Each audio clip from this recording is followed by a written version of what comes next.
Hello friends, student explore ಚಾನಲ್ಗೆ ಸ್ವಾಗತ. Friends, ಈ ಒಂದು 20 ದಿನದಲ್ಲಿ ಒಂದು KCET ಪ್ರಿಪ್ರೇಷನ್ ಯಾವ ಥರ ಇರಬೇಕು, ಯಾವ ಥರ ಒಂದು ಪ್ಲ್ಯಾನ್ ಮಾಡಬೇಕು, ಇಲ್ಲಿ ಸ್ಮಾರ್ಟ್ ವರ್ಕ್ ಆಗುತ್ತಾ, ಹಾರ್ಡ್ ವರ್ಕ್ ಆಗುತ್ತಾ ಅನ್ನೋದು ಈ ಒಂದು ವಿಡಿಯೋದಲ್ಲಿ ಸಂಪೂರ್ಣವಾಗಿ ತಿಳಿದುಕೊಳ್ತಾ ಹೋಗೋಣ ಫ್ರೆಂಡ್ಸ್. ಮತ್ತೆ ಇನ್ನೂ ನಮ್ಮ ಚಾನಲ್ ಅನ್ನು ಯಾರು ಸಬ್ಸ್ಕ್ರೈಬ್ ಮಾಡಿಲ್ಲ ತಪ್ಪದೆ ಸಬ್ಸ್ಕ್ರೈಬ್ ಮಾಡೋದನ್ನು ಮರಿಬೇಡಿ ಫ್ರೆಂಡ್ಸ್. ಯಾರು ಫಸ್ಟ್ ಇಯರ್ದಿಂದ ಸೆಕೆಂಡ್ ಇಯರ್ ಸ್ಟಾರ್ಟಿಂಗ್ ದಿಂದ ಪ್ರಿಪ್ರೇಷನ್ ಮಾಡ್ತಾ ಇದ್ದೇವೆ ಅವರಿಗೆ ಅಂದ್ರೆ ಈಜಿ ಆಗುತ್ತೆ ಫ್ರೆಂಡ್ಸ್. ಅಂಥವ್ರಿಗೆ ನಾ ಹೇಳ್ಬೋದು ಏನಪ್ಪಾ ಅಂದ್ರೆ ರಿವಿಷನ್ ಅಂದ್ರೆ ಭಾಳ ಇಂಪಾರ್ಟೆಂಟ್ ಆಗುತ್ತೆ friends. Without reason you can't do anything friends. ನಾವು ಹೋಗೋ ಒಂದು ದಾರಿ ಒಂದು ಕರೆಕ್ಟ್ ವೇದಾಗ ಹೊಂಟಿದ್ವಿ ಅಂದ್ರೆ ಶ್ರಮ ಪಟ್ಟಿದ್ದಕ್ಕೂ ಸಾರ್ಥಕ ಆಗುತ್ತೆ ಫ್ರೆಂಡ್ಸ್. ಬಟ್ ಫ್ರೆಂಡ್ಸ್, ಫಸ್ಟ್ ಇಯರ್ದಿಂದ ಓದ್ಕೋತಾ ಬಂದಿದ್ರಿ ಮತ್ತೆ ರಿವಿಷನ್ ಮಾಡ್ಲಿಲ್ಲ ಡೈರೆಕ್ಟ್ ಹೋಗಿ ಎಕ್ಸಾಮ್ ಬರೀತೀರಿ ಅಂದ್ರೆ ಗಾಡಿ ಸ್ಟಾಪ್ ಆಗ್ಬೋದು. ಸ್ಟಾಪ್ ಗಾಡಿ ಐತಂದ್ರೆ ಮಾಡಿದೆಲ್ಲ ವ್ಯರ್ಥ ಫ್ರೆಂಡ್ಸ್. ಅದಕ್ಕೆ ಹೇಳ್ತೀನಿ ಫ್ರೆಂಡ್ಸ್, ಯಾರ್ಯಾರು ಪ್ರಿಪ್ರೇಷನ್ ಮಾಡ್ತಾ ಇದ್ದೀರಿ, ಪ್ರಿಪ್ರೇಷನ್ ಮಾಡ್ಕೊಂತ ಬಂದಿದ್ದೀರಿ ಅಂಥವ್ರಿಗೆ ಭಾಳ ಅಂದ್ರೆ revision important. Without revision you can't go KCET exam. Okay friends, ನನಗೆ ಥಿಯರಿ ಕಾನ್ಸೆಪ್ಟ್ ಇಷ್ಟೇ ಗೊತ್ತಿವೆ. ಏನ್ ಮಾಡಬೇಕು 20 ದಿನದಲ್ಲಿ ಏನ್ ಮಾಡಬೇಕು ಅನ್ನೋದು ನೋಡೋದಾದ್ರೆ ಫ್ರೆಂಡ್ಸ್, ಥಿಯರಿ ಪರ್ಫೆಕ್ಟ್ ಇದೆ ಫ್ರೆಂಡ್ಸ್. KCET ಬೇರೆ, ನೀಟೇ ಬೇರೆ ಫ್ರೆಂಡ್ಸ್. ನೀಟ್ ಅಂದ್ರೆ ಫ್ರೆಂಡ್ಸ್ ವೆರಿ ಡೆಪ್ತ್ ಆಗಿ ಕ್ವಶನ್ ಕೇಳ್ತಾರೆ ಫ್ರೆಂಡ್ಸ್. ಬಟ್ KCET ಆ ಥರ ಅಲ್ಲ ಫ್ರೆಂಡ್ಸ್. ನಿಮಗೆ ಒಂದು ಥಿಯರಿ ಗೊತ್ತಿದ್ರೆ ನೀವು ಆರಾಮಾಗಿ 60 to 70% ಥಿಯರಿ ಕ್ವಶನ್ ಬಂದಿರ್ತವೆ ಫ್ರೆಂಡ್ಸ್. ಬಟ್ ಈ ಒಂದು 20 ದಿನದಲ್ಲಿ ನಿಮ್ಮ ಒಂದು ಹಾರ್ಡ್ ವರ್ಕ್ ಆಗಲ್ಲ ಫ್ರೆಂಡ್ಸ್. ಈ ಒಂದು 20 ದಿನದಲ್ಲಿ ಸ್ಮಾರ್ಟ್ ವರ್ಕ್ ಆಗಿ ಆದ ಫ್ರೆಂಡ್ಸ್.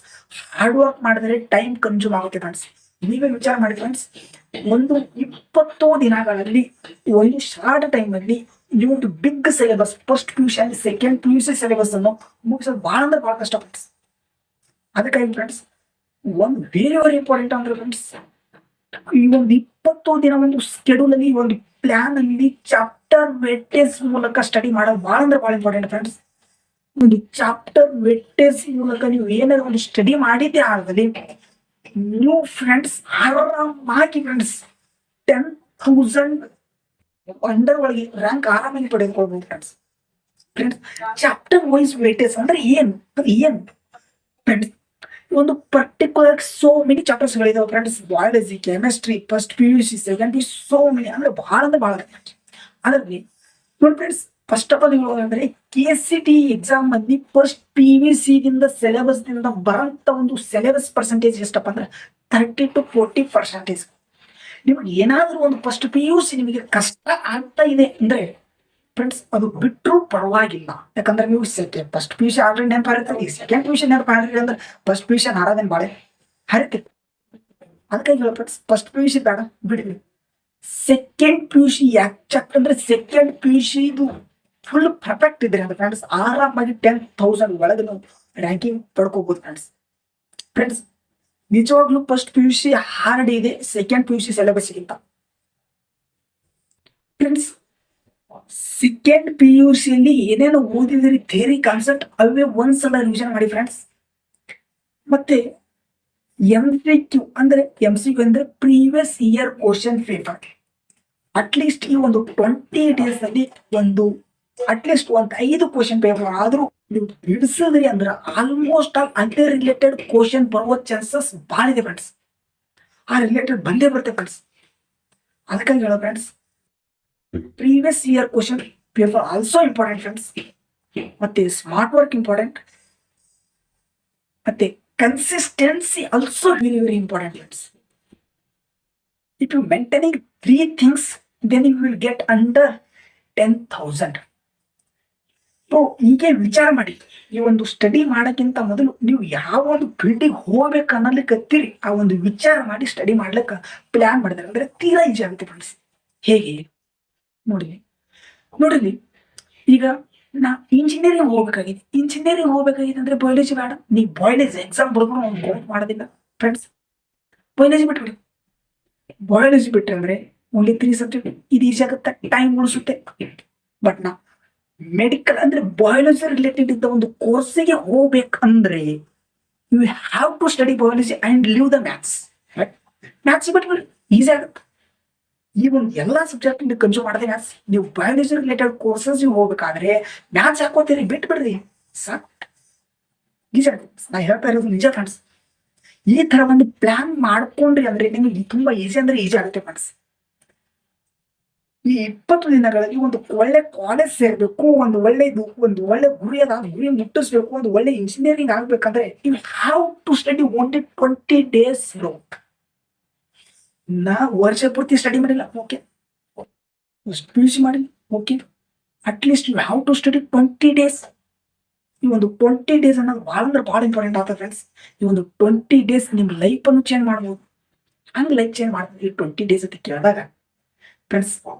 ಈ 20 days ಒಂದು ವೇಳೆ ಏನಾದರೂ ಕನ್ಸಿಸ್ಟೆನ್ಸಿ ಮೇಂಟೈನ್ಸ್ ಮಾಡಿ ಒಳ್ಳೆ ಮಾರ್ಕ್ಸ್ ತೆಗೆದು ಅಂಡರ್ 10,000 ಬಂತಪ್ಪ, ಒಂದು ಇಂಜಿನಿಯರಿಂಗ್ ಒಂದು ರ್ಯಾಂಕಿಂಗ್ ಅಂಡರ್ 10,000 ಬಂತು, ಏನ್ ಮಾಡಬೇಕು? ಅಂಡರ್ ಒಂದು 10,000 ಬತ್ತು ಅಂದ್ರೆ ಒಂದು ವೇಳೆ ಫ್ರೆಂಡ್ಸ್ ಒಂದು ಒಳ್ಳೆ ಇಂಜಿನಿಯರಿಂಗ್ ಕಾಲೇಜ್ ಸಿಗುತ್ತೆ. ಒಂದು ಒಳ್ಳೆ ಇಂಜಿನಿಯರಿಂಗ್ ದಲ್ಲಿ ಒಂದು ಒಳ್ಳೆ ಸ್ಕೋಪ್ ಇದೆ ಫ್ರೆಂಡ್ಸ್. ಎಲ್ಲ ಕೋರ್ಸಸ್ಗಳು ಚೆನ್ನಾಗಿದ್ರು ಕಲಿಯೋರ್ ಮೇಲೆ ಡಿಪೆಂಡ್. ನೀವು ಕೇಳ್ತಾ ಇರಬಹುದು ಅದು ಚಲೋ ಇದೆ ಇದು ಚಲೋ ಇಲ್ಲ, ಬಟ್ ಯಾರು ಹೇಳ್ಯಾರೋ ಅವ್ರು ಚೆನ್ನಾಗಿ ಕಲ್ತಿಲ್ಲ ಅನ್ಸುತ್ತೆ ಫ್ರೆಂಡ್ಸ್. ಬಟ್ ಆಕ್ಚುಲಿ ಕೋರ್ಸಸ್ಗಳು ಎಲ್ಲಾ ಚೆನ್ನಾಗಿವೆ ಫ್ರೆಂಡ್ಸ್, ಅದು ಕಲಿಯೋರ್ ಮೇಲೆ ಡಿಪೆಂಡ್ ಫ್ರೆಂಡ್ಸ್. ಅದಕ್ಕಾಗಿ ಹೇಳ್ತಾ ಇರೋದು friends, before going to study we have to plan where we have to go. First we have to think of it and then we have to go study. Just ಏನ್ ಹೇಳದಂದ್ರೆ friends, ನಾನು ಹೋಗಂತ ಒಂದು ದಾರಿ correct ವೇದಾಗಿತ್ತಂದ್ರೆ ಶ್ರಮ ಪಟ್ಟಿದ್ದಕ್ಕೂ ಸಾರ್ಥಕ ಆಗುತ್ತೆ friends. ಹೋಗಂತ ಒಂದು ದಾರಿ ಕರೆಕ್ಟ್ ಇದ್ದಿದ್ದಿಲ್ಲ ಅಂದ್ರೆ ನೀವು ಮಾಡಿದ ವೇಸ್ಟ್ ಆಗುತ್ತೆ ಫ್ರೆಂಡ್ಸ್. ಅದಕ್ಕಾಗಿ ಹೇಳೋದು ಫ್ರೆಂಡ್ಸ್, ಕರೆಕ್ಟ್ ಪ್ಲಾನ್ ಹಾಕಿ ಕನ್ಸಿಸ್ಟೆನ್ಸಿ ಮೇಂಟೈನ್ಸ್ ಮಾಡಿ ಸ್ಮಾರ್ಟ್ ವರ್ಕ್ ಮಾಡಿ previous year question paper solve ಮಾಡಿ.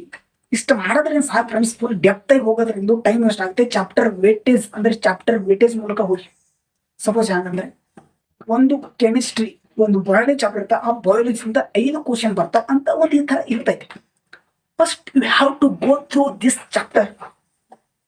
ಆ ಚಾಪ್ಟರ್ ಹೋದ್ರೆ ಅಂತ 5 ಕ್ವಶನ್ ಫಿಕ್ಸ್ ಬರ್ತವೆ ಫ್ರೆಂಡ್ಸ್. ಫಸ್ಟ್ ಆಫ್ ಆಲ್ ಯಾವುದೋ ಒಂದು ಚಾಪ್ಟರ್ದಿಂದ 1 ಕ್ವಶನ್ ಬರೋಂತ ಒಂದು ಚಾಪ್ಟರ್ ಮೂಲಕ ಹೋದ್ರೆ ಅಂದ್ರೆ ಆ ಚಾಪ್ಟರ್ ಓದಿದ್ರೆ ಏನ್ ಮಾಡ್ತೀವಿ ಫ್ರೆಂಡ್ಸ್, 1 ಕ್ವಶನ್ ಬರ್ತಾ ಅದು ಯಾವ್ದಂತ ನಿಮ್ಗೆ ಗೊತ್ತಿಲ್ಲ. ಅದು ಡಿಫಿಕಲ್ಟ್ ಕೇಳ್ಬೋದು, ಈಸಿನಿ ಕೇಳ್ಬೋದು. ಸಪೋಸ್ ಡಿಫಿಕಲ್ಟ್ ಕೇಳಿದ್ರೆ ಆನ್ಸರ್ ಮಾಡೋಕ್ಕಾಗಿಲ್ಲ. ಅದಕ್ಕಾಗಿ ಚಾಪ್ಟರ್ ವೇಟೇಜ್ ಹೋದ್ರೆ ಅಂದ್ರೆ ನಿಮಗೆ ಈಸಿ ಆಗಿ ಸ್ಕೋರ್ ಮಾಡಂತ ಚಾನ್ಸಸ್ ಭಾಳ ಇದೆ ಫ್ರೆಂಡ್ಸ್. ಅದಕ್ಕಾಗಿ ಹೇಳ್ತಾರೆ friends, all the best for your examinations. ಮತ್ತೆ ಮುಂದಿನ ವಿಡಿಯೋದಲ್ಲಿ ಸಿಗೋಣ ಫ್ರೆಂಡ್ಸ್. ಮತ್ತೆ ಏನಾದರೂ ಒಂದು ಡೌಟ್ ಇರಲಿ ಕಮೆಂಟ್ ಬಾಕ್ಸ್ ಅಲ್ಲಿ ತಿಳಿಸೋದನ್ನು ಮರಿಬೇಡಿ. ಅಟ್ಲೀಸ್ಟ್ ಫ್ರೆಂಡ್ಸ್ ನನ್ನ ಒಂದು ವಿಡಿಯೋ ಇಷ್ಟವಾದ್ರೆ ಒಂದು ಲೈಕ್ ಕೊಡೋದನ್ನು ಮರಿಬೇಡಿ. ಮತ್ತೆ ಇದೇ ತರ ಒಂದು ಕಂಟೆಂಟ್ ಬೇಕಾದ್ರೆ ಅಂದ್ರೆ ಮುಂದೆ ಇಂಜಿನಿಯರಿಂಗ್ ಆಗ್ಲಿಕ್ಕೆ ಏನ್ ಮಾಡಬೇಕು, ಹೇಗೆ ಸ್ಟಡಿ ಮಾಡಬೇಕು, ಮತ್ತೆ KCT ಒಂದು ಏನೇನು ಅಪ್ಡೇಟ್ಸ್ ಇವೆಲ್ಲ ನೋಡ್ಬೇಕಾದ್ರೆ ಸಬ್ಸ್ಕ್ರೈಬ್ ಮಾಡೋದನ್ನು ಮರಿಬೇಡಿ ಫ್ರೆಂಡ್ಸ್. ಸಬ್ಸ್ಕ್ರೈಬ್ ಮಾಡಿದ್ರೆ ನಿಮ್ಗೆ ಆಟೋಮೆಟಿಕ್ ನೋಟಿಫಿಕೇಶನ್ ಬರುತ್ತೆ ಫ್ರೆಂಡ್ಸ್, ನಾ ಏನೇ ವಿಡಿಯೋ ಮಾಡಲಿ. ಫ್ರೆಂಡ್ಸ್ ಟೇಕ್ ಕೇರ್, ಬಾಯ್. ಮತ್ತೆ ಮುಂದಿನ ವಿಡಿಯೋದಲ್ಲಿ ಸಿಗ್ತೀನಿ.